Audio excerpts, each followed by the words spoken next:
alaihi wasallam.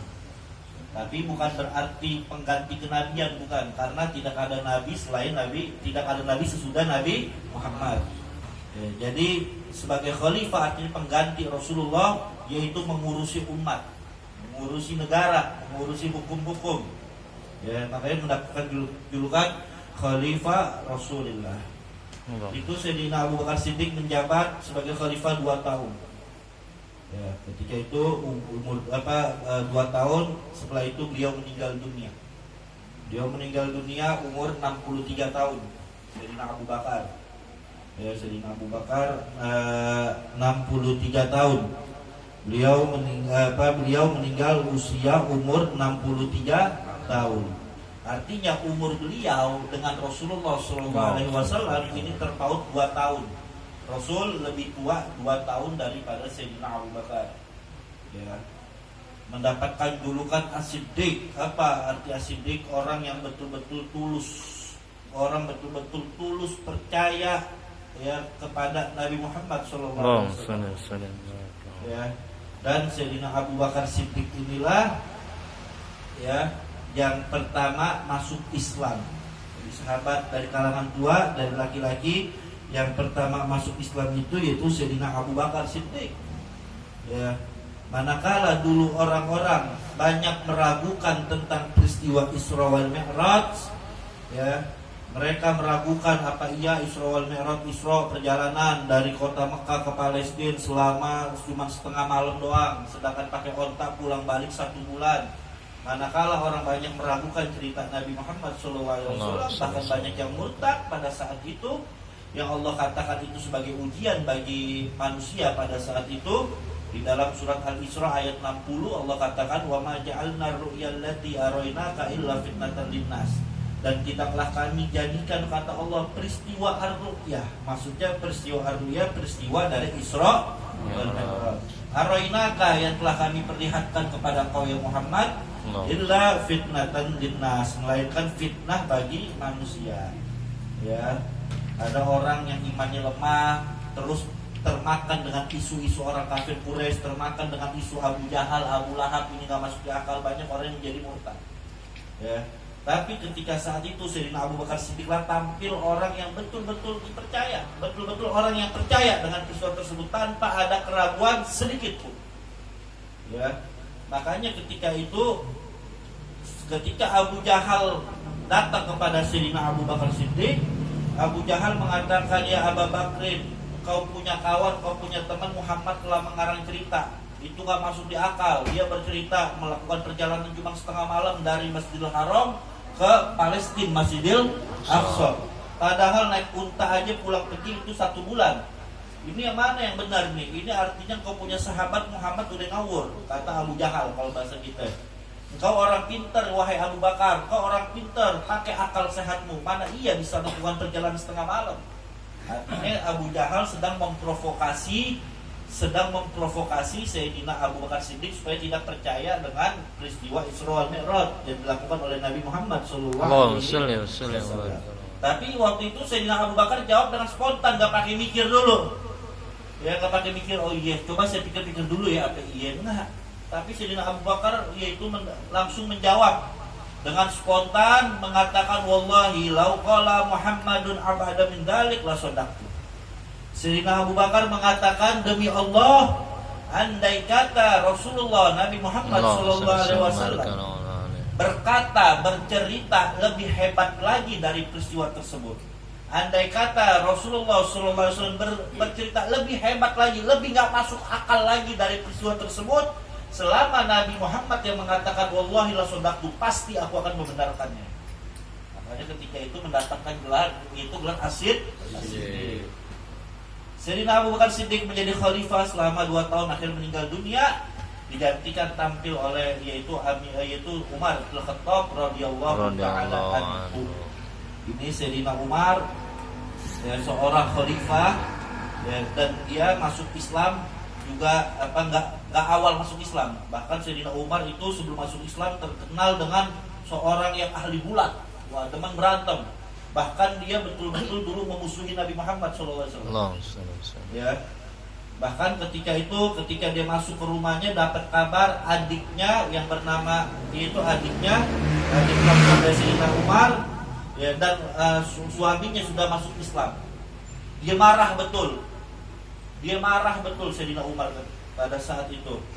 Ya, bahkan ketika pada saat itu, ya, Sayyidina Umar bin Khattab, ya, ketika pada saat itu menabok dari iparnya dan juga dari adik perempuannya karena masuk Islam. Nah, yang menarik ketika itu peristiwa, yaitu adik dari Sayyidina Umar bin Khattab, ya, ketika itu mendengar bacaan Al-Quran. Ketika Al-Quran itu mau disentuh sama Sayyidina Umar bin Khattab, mau disentuh, tapi waktu itu Al-Quran belum satu mushaf, masih lembaran-lembaran. Akhirnya nggak dikasih sama adiknya. Kenapa? Kata Sayyidina Umar, kenapa saya nggak dikasih? Lihat, innaka kafir, sesungguhnya kau adalah kafir. La yamassuhu illa tahirun, tidak ada yang boleh menyentuhnya ini mushaf kecuali orang-orang yang suci. Ya. Akhirnya pada saat itu Sayyidina Umar, baiklah, ya, kalau begitu, kalau aku nggak boleh memegang, coba bacakan apa isinya. Dibacakanlah sama adiknya Sayyidina Umar surat Toha. Toha ma anzalna alaikal qur'ana litashqa illa tadhkiratan liman yakhsha tanzilam mimman khalaqal arda was samawatil ula. Toha, ya, kami tidak menurunkan Al-Quran ini kepadamu, kepada Nabi Muhammad SAW agar kamu menjadi susah. Enggak, ya. Artinya Allah katakan Al-Quran itu tidak menyusahkan. Illa tadhkiratan liman yakhsha, tetapi sebagai peringatan bagi orang-orang yang takut kepada Allah. Tanzilan mimman khalaqal arda was samawatil ula, yaitu diturunkan dari Allah yang menciptakan bumi dan langit yang tinggi. Terus dibacakan, akhirnya Sayyidina Umar termenung. Dia heran karena Al-Quran itu begitu hebat, begitu luar biasa bahasanya, begitu sastranya tinggi. Akhirnya Sayyidina Umar pada saat itu yang tadinya badannya kuat, ya, yang tadi memiliki kekuatan, itu ketika mendengar Al-Quran itu menjadi gemetar, menjadi ketakutan. Sebaliknya Fatimah, anak dari Sayyidina Umar, yang perempuan gak ada daya, yang kalau pakai akal manusia ini mungkin takut ngadepin seorang Umar yang jagoan, tapi memiliki keberanian. Kenapa? Karena Allah pancarkan hati keberaniannya, Allah timbulkan keberaniannya walaupun dia seorang perempuan. Tapi sebaliknya Umar waktu itu belum masuk Islam, yaitu walaupun jagoan, ya, jagoan ditakutin, akhirnya Allah timbulkan rasa takut di dalam hati tersebut. Makanya orang jangan dilihat dari ukuran badan, ya, jangan dilihat dari ukuran badan. Ya, selama kita benar, kita berani, ya, Allah akan menimbulkan rasa keberanian ada pada diri kita. Dan sebaliknya musuh kita, walaupun kita lihat mungkin lebih hebat dari kita, ya, lebih besar dari kita, ya, itu bisa nggak berdaya di hadapan kita. Kenapa? Karena ditanamkan rasa ketakutan oleh Allah di dalam dadanya. Ya, kita lihat perang Badar itu umat Islam cuma 313, orang kafir 1000 orang. Ya, kalau pakai logika jiper juga nggak mungkin menang 3 kali lipat. Tapi umat Islam walaupun 313 pede, percaya diri, berani, walaupun nggak seimbang, beda 3 kali lipat. Kebalikan orang kafir Quraisy yang 1000 menjadi takut. Itu kalau Allah sudah memberikan rasa keberanian kepada hambanya di dalam hatinya, dan Allah akan memberikan ketakutan kepada manusia di dalam hatinya juga. Kita kembali ke Sayyidina Umar. Waktu itu akhirnya pada saat itu Sayyidina Umar keluar rumah. Habis keluar rumah dia ingin menemui Nabi Muhammad SAW. Ya, masih dalam keadaan marah. Dia mau cari Nabi Muhammad. Ya.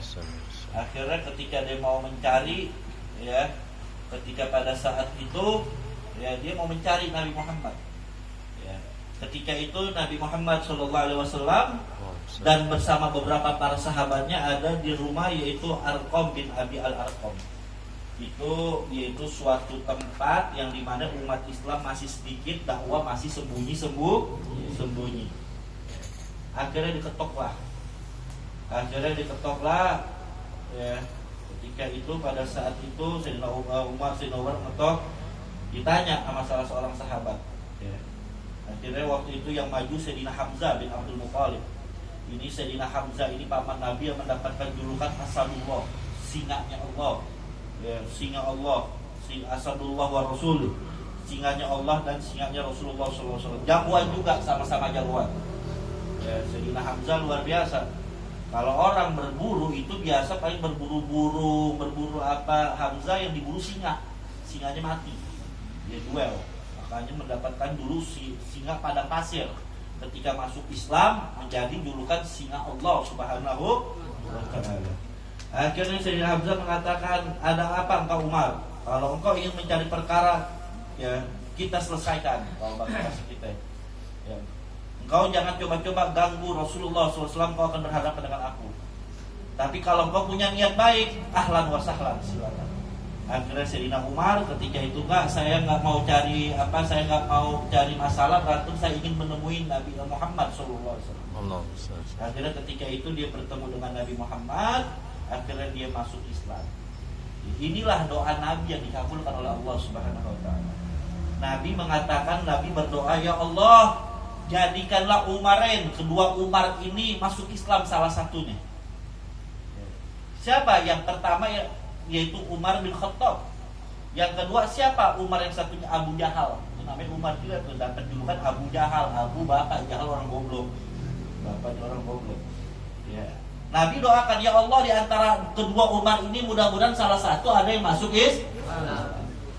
Akhirnya Allah pilih Sayyidina Umar bin Khattab radhiyallahu ta'ala untuk yaitu masuk dalam agama Islam. Akhirnya subhanallah, ketika pada saat itu Sayyidina Umar masuk Islam, tampil sebagai sahabat yang luar biasa, cinta kepada Nabi ya, cinta kepada Nabi, mengorbankan hartanya, jiwanya untuk membela agama Allah dan Rasulnya. Bahkan Sayyidina Umar tampil terdepan dalam membela agama Allah dan Rasulullah Shallallahu Alaihi Wasallam. Ketegasannya luar biasa, ya, akhlaknya luar biasa. Di zaman Sayyidina Umar inilah Islam berkembang. Islam tersebar sampai ke Palestina, sampai ke Sam, Syria, Palestina, Lebanon, sampai ke Mesir. Itu di zaman Sayyidina Umar bin Khattab radhiyallahu taala anhu. Dan di zaman Sayyidina Umar inilah yaitu Masjidil Aqsa dikuasai nama umat Islam. Bahkan di zaman Sayyidina Umar bin Khattab inilah kerajaan Persia takluk di bawah kaki Sayyidina Umar. Itu kerajaan Persia, itu kerajaan yang paling kuat. Ya, ada dua kerajaan yang terkuat, yaitu Persia dan Romawi. Bahkan Romawi pun dikalahkan sama Persia. Tapi di tangan Sayyidina Umar bin Khattab, Persia bisa ditaklukkan. Ya. Akhirnya pada saat itu Sayyidina Umar bin Khattab ini luar biasa. Ya, luar biasa. Dalam satu riwayat dikatakan, kalau ada iblis, setan bertemu dengan Sayyidina Umar bin Khattab di gang, pas-pasan di gang kecil nih, setan sama Sayyidina Umar, setan kabur takut. Ngibrit kata Umar. Kalau kita gimana? Kita yang ngibrit tapi setan yang ngibrit. Kita ini yang ngibrit mungkin. Itu sampai bilang gitu. Andai kata setan berhadapan dengan Sayyidina Umar di dalam satu gang, setan takut kabur, nggak boleh. Sayyidina Umar bin Khattab radhiyallahu taala anhu. Nah, Sayyidina Umar ini dialah orang yang pertama mendapatkan ketika dia naik menjadi khalifah, mendapatkan gelar julukan Amirul Mukminin. Amirul Mukminin. Ya, pemimpin orang-orang mukmin. Kenapa kagak disebut khalifah Rasulullah seperti Sayyidina Abu Bakar? Beda. Kalau disebut khalifah nanti akan ada rancu. Ya, disebutnya khalifah tu Rasulullah. Sayyidina Umar khalifah dari Sayyidina Abu Bakar. Sayyidina Abu Bakar khalifah dari Rasulullah Sallallahu Alaihi Wasallam. Akhirnya kayaknya nggak pas. Akhirnya dijulukin Amirul Mukminin. Sampai yaitu masa Sayyidina Utsman, Sayyidina Ali yaitu mendapatkan julukan Amirul Mukminin, pemimpin orang-orang mukmin. Yaitu Sayyidina Umar. Kalau kita panjang biografinya panjang, ini biar kita tahu. Dan Sayyidina Umar menjadi Amirul Mukminin selama 10 tahun.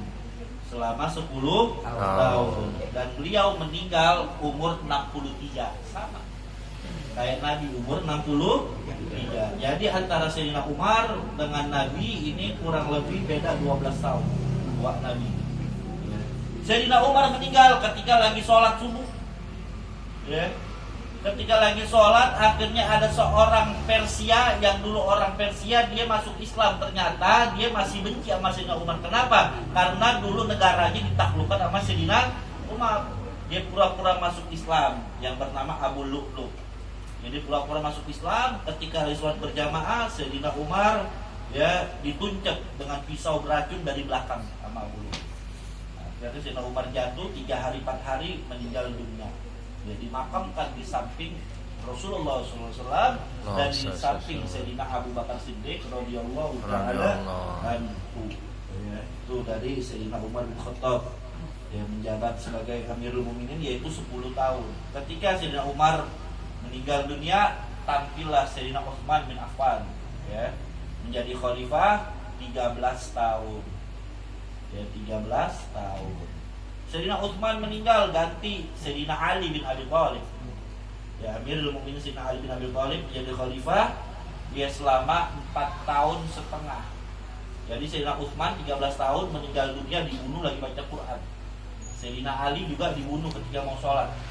Ya, Sayyidina Ali 4 tahun setengah. Ya.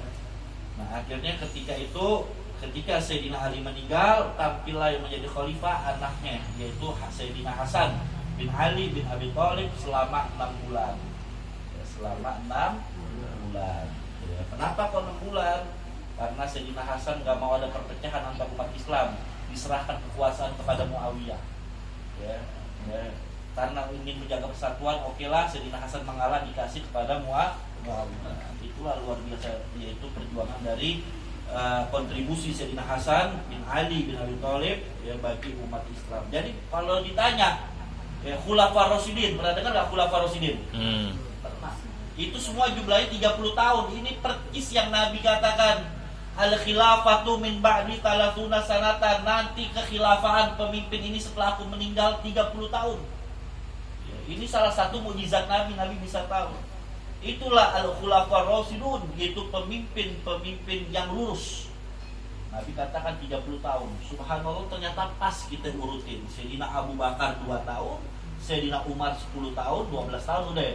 Sayyidina Utsman 13 tahun, berapa itu? 12 tambah 13? Hah? 25. Sayyidina Ali 4 tahun setengah, berapa itu? 29 tahun setengah. Akhirnya setengah bulan digenapkan oleh Sayyidina Hasan bin Ali bin Abi Thalib 30 tahun. Jadi Sayyidina Hasan ini yaitu khalifah yang kelima. Ya. Nabi katakan percis 30 tahun itu yaitu masa-masa khalifah yang lurus. Ya. Kemudian Nabi katakan yaitu menjadi kerajaan-kerajaan kecil.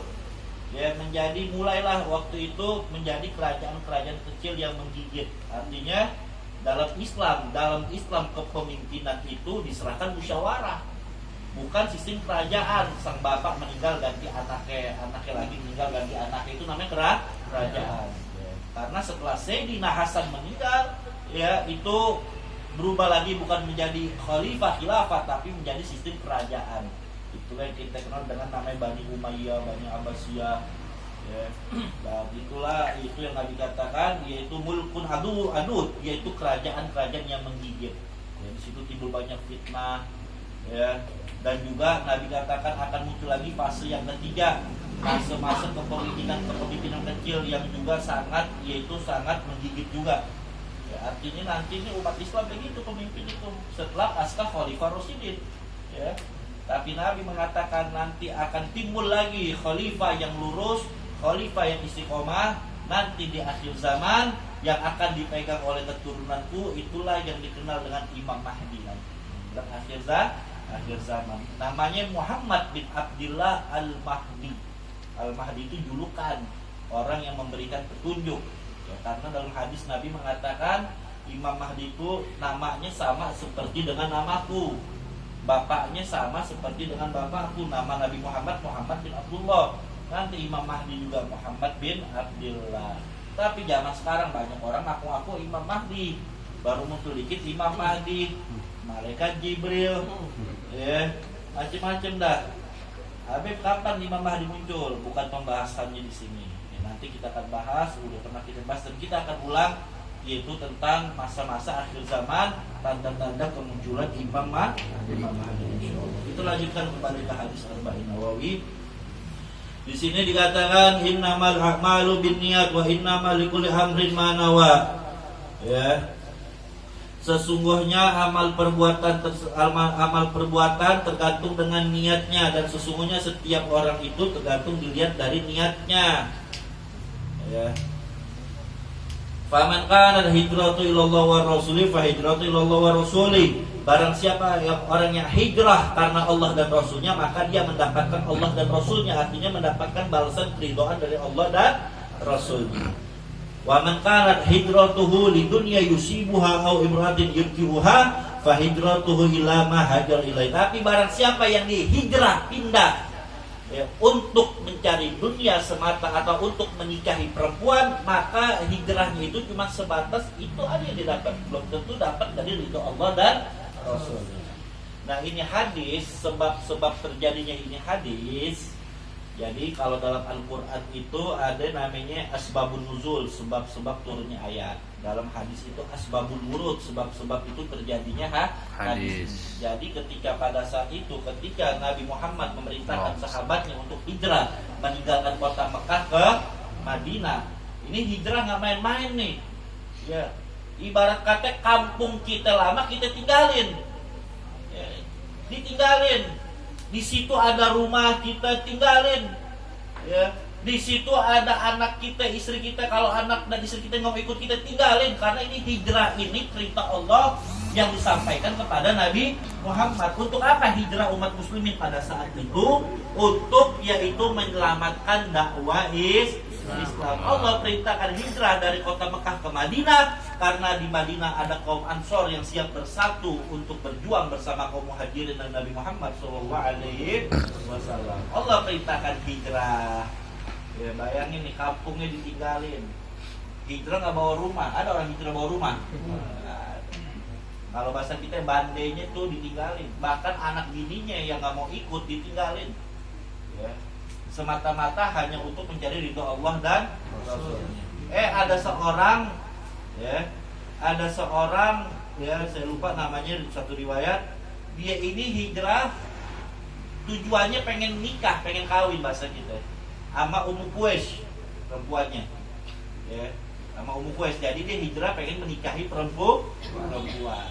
Akhirnya Nabi mengeluarkan ini hadis. Nabi katakan barang siapa yang hijrah karena Allah dan Rasulnya, dia mendapatkan keridhaan Allah dan Rasulnya. Tapi barang siapa yang hijrah karena untuk dunia atau untuk perempuan yang dinikahinya, dia cuma mendapatkan seperti itu. Jadi ada salah seorang sahabat Nabi yang hijrahnya itu, kalau bahasa kita itu niatnya itu pengen kawinin perempuan. Nah, kalau bahasa kita begitu, ente ngaji ada yang ente taksir. Nah, bukan niatnya bukan karena untuk menuntut ilmu, banyak kan kayak begitu. Nah, itu Nabi sindir tuh. Ada salah seorang sahabat yaitu hijrahnya itu pengen kawinin perempuan, ya, supaya kawin sama seorang perempuan sama Ummu Quraisy. Makanya mendapatkan julukan muhajir Ummu Quraisy. Dia hijrah cuma gara-gara Ummu Quraisy, yaitu seorang perempuan. Nah, ini hadis apa yang kita ambil, ya? Satu yang kita ambil masalah niat. Niat ini pondasi dalam Islam. Ya, niat ini yang betul-betul menentukan kita. Ya. Makanya Allah katakan wa ma umiru illa liya'budullaha mukhlishina lahuddin, dan tidaklah mereka diperintahkan untuk menyembah Allah, ya, kecuali dengan keikhlasan. Pasang niat yang benar. Ya, pasang niat yang benar. Niat itu apa sih? Niat itu adanya di hati. Sesuatu yang kita ingin tuju itu namanya niat. Niat itu adanya di hati. Ya, makanya segala ibadah mesti pakai niat. Kalau nggak pakai niat nggak sah. Ya, kita pengen sholat mesti pakai niat nggak? Niat sholat zuhur, niat tidak dalam hati. Kalau dilafatkan usolli fardhu zuhri itu dianjurkan. Dalam mazhab Imam Syafi'i dilafatkan itu yaitu hukumnya sunnah. Jadi tapi niat itu adanya di hati, di jantung. Ente mau puasa juga mesti pakai nih. Kenapa? Karena niat ini, apalagi niat yang baik, bisa mendorong kita mengamalkan sesuatu itu jadi mudah. Itu mulainya dari niat. Ya. Niat adanya di hati nih, di jantung. Naik ke otak. Otak ini kan yang mimpin pergerakan anggota tubuh kita semua, betul. Kalau niat udah di hati, tancap ke dalam hati, naik ke otak, otak menginstruksikan tubuh kita semua. Saya kasih contoh puasa. Puasa pakai niat, ini dahsyatnya niat nih, jangan main-main masalah niat, kelihatan sepele. Ente, kalau lagi nggak puasa, kira-kira ente pagi bangun tidur nggak makan aja pagi, jam 8 pagi terus keroncongan nggak? Iya. Jam 9, jam 10 pagi nggak makan lagi, lemes nggak badan? Apalagi apa jam 1 siang, wah bisa lemes banget kita. Tapi subhanallah, ketika kita puasa, mau puasa wajib, puasa sunnah, ketika kita malam memang tancapkan niat nawaitu shauma ghadin, ya saya niat puasa besok, subhanallah, kita nggak terasa lapar, betul. Ya walaupun lapar tapi nggak bikin badan lemas. Coba kalau kita besok kita nggak pakai niat puasa, kira-kira perut keroncongan nggak? Keroncongan. Tapi subhanallah, disitulah luar biasa dorongan niat, ya, dorongan niat. Makanya jangan main-main sama niat. Makanya Imam Syafi'i mengatakan, ya, masalah niat ini hadzal haditsu qaidatun min qawaidil Islam hatta qila annahu thuluthul ilmi. Ini hadis masalah niat, ya. Ini hadis masalah niat itu pondasi dari pondasi agama. Bahkan dikatakan sepertiga ilmu. Ya. Itu dapat sepertiga ilmu itu masalah niat. Ya, masalah niat, jangan main-main sama masalah niat. Makanya Nabi pernah bercerita. Ya, nih efek niat nih. Makanya Nabi pernah bercerita, dulu ada seorang pemuda ingin menebang pohon. Ini pohon di tempat ajang kemusyrikan, disembah sama orang-orang, itu dibuat kemusyrikan. Akhirnya ini pemuda tersebut ini memotong, ini menebang pohon. Akhirnya ketika ingin menebang, akhirnya iblis, setan penunggu pohon menemui seorang pemuda. Dia ketakutan, wahai pemuda, tolong jangan tebang ini pohon, ini tempat tinggalku. Kalau kau tebang, aku nggak punya tempat tinggal ini. Tolong kau itu mengurungi niatmu, jangan kau menebang ini pohon. Aku berjanji, kalau engkau tidak menebang pohon, maka besok aku akan memberikan, yaitu emas, ya, ada di bawah bantalmu. Nah, ini udah mulai dirayu sama setan, masalah duit nih, masalah duit. Akhirnya sang pemuda lihat masalah duit, dia akhirnya nggak jadi menebang pohon, kalah juga merayu bujukan setan. Akhirnya besok pagi ketika dia bangun pengen lihat di bawah bantal, dikira tuh ada emasnya. Tahu-tahu nggak ada emasnya, dibohongin sama setan. Akhirnya dia ngamuk, dia ambil golok, kalau bahasa sekarang, ingin menebang pohon tersebut. Akhirnya ketika ingin menebang pohon, sang setan tersebut udah nungguin. Ya, kalau bahasa kita, nah lu datang, ayo dah lu tebang kalau berani. Akhirnya sang pemuda nggak berhasil menebang, bahkan dibanting sama setan tersebut. Ya. Akhirnya setan tersebut mengatakan, wahai fulan, sang pemuda, dulu engkau ingin menebang, kemarin ingin menebang pohon ini, aku takut kepadamu memang, karena engkau membawa niat ikhlas karena Allah Subhanahu wa Ta'ala. Sekarang kenapa engkau gak mampu menebang? Karena niatmu itu pun karena Allah, karena niatmu aku bohongi kau. Gara-gara aku bohongi gak dapat duit, jadi niatmu udah berubah bukan karena Allah. Nah, ini masalah niat. Pasang niat yang benar kita, ya, pasang niat yang benar. Ya, makanya dalam hadis yang lain Nabi mengatakan, niatul mukmin khairun min amali. Niatnya orang mukmin itu lebih baik daripada amal perbuatannya. Maksudnya apa sih lebih baik daripada amal perbuatannya? Kita punya niat aja, tapi kita nggak kesampaian, itu udah Allah catat tuh pahala buat kita.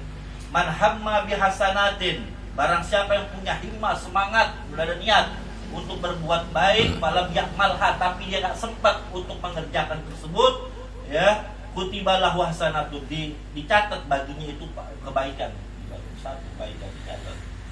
Ya, itu udah punya niat. Kita pengen malam tahajud, udah pasang niat, Kita tidur yang cepat pengen tahajud, tapi kebablasan.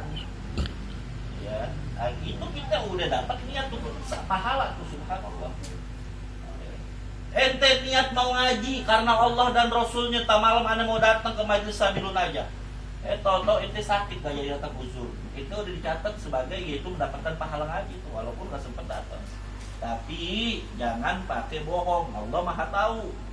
Ya, saya mau niat ngaji, padahal gak ada niat, cuma pengen diucapin doang. Itu Allah Maha tahu. Innallaha la yanzuru ila suwarikum wa ajsamikum. Allah tidak melihat rupa kalian, bentuk tubuh kalian, walakin yanzuru ila qulubikum. Tapi Allah lihat hati kalian. Jadi makanya nih kita pasang niat nih. Insyaallah niat kita baik, semuanya akan baik. Amin. Ini pasang niatnya. Niat baik, amal perbuatan mesti baik. Gak cukup niat doang. Niat baik, amal perbuatan buruk, itu sama dengan buruk hasilnya. Niatnya baik. Kalau saya ada duit, saya pengen nyumbang masjid, itu niatnya baik nggak? Tapi niatnya baik ini diwujudkan amal perbuatannya buruk. Dengan cara apa dia nyumbang masjid? Habis menang judi. Habis menang judi nih 100 juta, buat cuci dosa dah, buat nyumbang masjid dah. Nah, itu sama aja hasilnya jelek. Kebalikannya juga, amal perbuatannya baik, niatnya jelek, hasilnya jelek. Amal perbuatannya baik, ente datang ngaji kemarin itu luar biasa tuh pahala datang ke majelis taklim. Ya. Bahkan malaikat menebarkan sayapnya bagi orang menuntut ilmu. Barang siapa orang yang berjalan untuk hadir majelis ilmu, nanti Allah mudahkan dia jalan ke surga Allah Subhanahu. Amin. Bahkan orang menuntut ilmu itu lebih afdol dari sholat sunnah 1000 rakaat. Ente belum tentu kan kalau sholat 1000 rakaat ada pernah 1000. Kalau beli abadi jarang kan? Lebih afdol dari yaitu mengiringi 1000 jenazah dan menjenguk 1000 orang sakit. Itu pahalanya seperti itu. Mantep gak pahala yang bagus gak? Di pahala yang besar gak untuk ilmu? Besar. Niatnya yaitu bahwasanya ya amal perbuatannya baik, niatnya jelek, hasilnya jelek. Amal perbuatan ente baik, ente datang ngaji nih baik nih, bagus nih. Tapi sayang 1000 sayang, ente dari rumah niatnya bukan mau ngaji, udah janjian ane bokinnya. Ayo ketemuan di majelis ya. Lu datang nggak? Datang, gua datang dah. Lu niatnya itu udah jelek. Walaupun amal perbuatannya baik nih, datang kan ngaji hasilnya jelek. Jadi niat baik harus amal perbuatan baik. Ya. Nah itu. Ya. Makanya tancapkanlah keikhlasan. Kalau bicara masalah niat mesti ikhlas, ya. Apa itu ikhlas? Sebelum kita akhiri, ikhlas gimana? Yang bisa tahu ikhlas atau enggak ikhlas cuman diri kita sendiri. Mau tahu 3 tanda keikhlasan itu? Ya, tanda keikhlasan itu, ya. Pertama, tanda keikhlasan itu yang pertama, ya.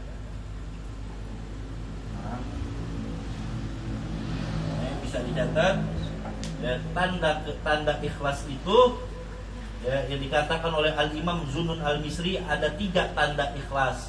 Yang pertama memposisikan pujian sebagaimana celaan. Memposisikan pujian sebagaimana celaan. Maksudnya apa? Selama amal perbuatan ente baik, ente mau dipuji, ente mau dicela, ente nggak mundur. Tuh. Ada orang ngerjain baik, giliran diangkat, dipuji, dia kerjain terus. Tapi giliran difitnah, dicaci maki mundur. Banyak kayak gitu. Nah, giliran dicela mundur. Maunya dapat pujian terus. Itu nggak ikhlas lah. Yang dimaksud ikhlas itu memposisikan pujian sebagaimana yaitu celaan. Ente bela agama, yang hak ente katakan, mau dipuji, mau dicela, tetap ente mengatakan yang hak. Ya. Itu tanda orang yang ya. Yang kedua, tanda orang yang ikhlas tidak mengingat-ingat ya amal-amalan baik, ya. Ya, tidak mengingat-ingat lagi amalan yang baik. Artinya dia udah bantu orang, ya udah. Ya, nggak usah diingat-ingat. Dia nyumbang masjid 100 juta, ya udah nggak usah sebut-sebut. Ini enggak, nyumbang masjid gede, bagus 100 juta, tapi nyebut-nyebut tuh masjid kalau nggak ada gue tuh nggak bakal kebangun. Ada nggak beda? Ada. Ya, itu majelis taklim kalau nggak ada saya ini donatur paling gede, nggak bakal jalan tuh majelis taklim. Ada nggak yang begitu? Ya. Ada. Nah, itu namanya nggak ikhlas. Ya, nggak ikhlas. Ya, itu nggak boleh. Itu namanya yaitu nggak ikhlas. Ya. Terus tanda orang ikhlas itu yang ketiga, mengharapkan ya balasan hanya Allah Subhanahu wa Ta'ala. Kita nolong orang, ya udah kita yang kita harap ridho Allah. Orang pengen balas kita, alhamdulillah. Kamu balas juga nggak apa-apa, karena yang kita minta balasan adalah balasan Allah Subhanahu wa Ta'ala. Ya. Nah, ini adalah itu ciri-ciri dari orang yang ikhlas dan berbicara masalah niat. Ya. Mudah-mudahan insyaallah Allah Subhanahu wa Ta'ala selalu yaitu menancapkan niat yang baik buat kita semua. Ya, yaitu bisa menimbulkan rasa keikhlasan kita. Karena kalau niat baik, kita ikhlas, sesuatu yang mustahil bagi kita gak menjadi mustahil di bawah. Ya, karena dengan niat, sekali lagi jangan main-main sama niat. Pasang niat segala apapun, yaitu untuk kita kebaikan. Ya, makanya kita pengen makan, baca bismillah. Ya, niatin tuh, saya pengen makan untuk supaya saya punya tenaga, untuk saya pengen yaitu untuk bisa ngaji, untuk bisa berkhidmat kepada agama. Ya. Jadi niatin seperti itu. Ya, aktivitas kita niatin untuk mencari ridho Allah. Ya. Dan kita juga ya, kita pengen beraktivitas, ya, antum kerja, niatin untuk yaitu menafkahkan anak dan istri kita, itu jihad namanya. Niatkanlah segala amal perbuatan kita yang baik-baik, insya Allah Allah juga catat pahala buat kita semua. Alhamdulillah. Aja mungkin yang saya bisa sampaikan. Mungkin ada pertanyaan, silakan sebelum kita tutup. 1, 2, kembali.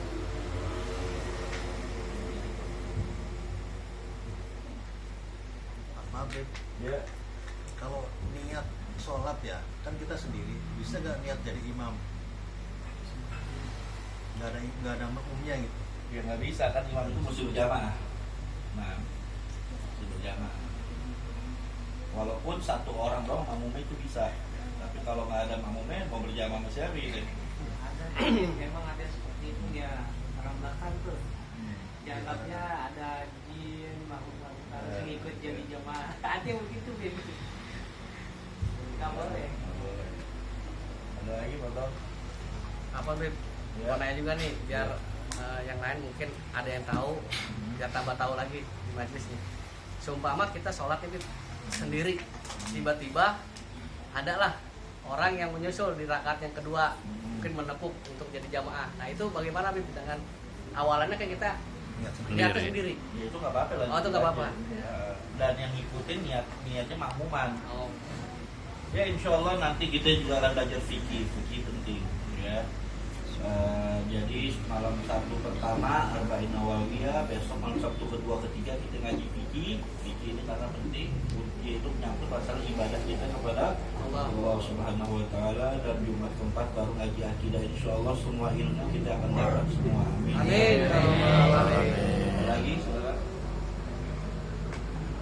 Kalau nggak ada kita tahlil sebentar.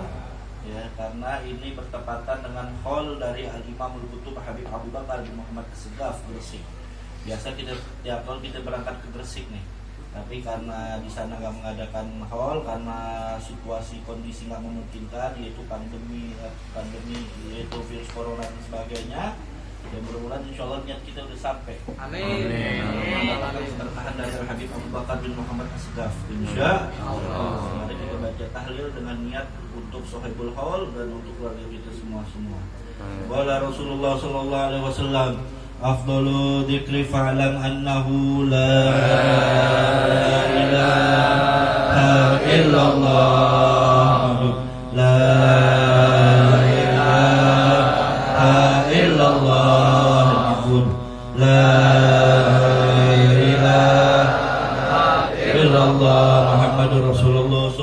عليه وسلم لا إله إلا الله لا إله إلا الله لا إله إلا الله لا إله إلا الله لا إله إلا الله لا إله إلا الله لا إله إلا الله لا إله إلا الله لا إله إلا الله لا إله إلا الله لا إله إلا الله لا إله إلا الله لا إله إلا الله لا إله إلا الله إلا الله لا إله إلا الله لا إله إلا الله لا إله إلا الله لا إلا الله لا إلا الله لا إله إلا الله لا إله إلا الله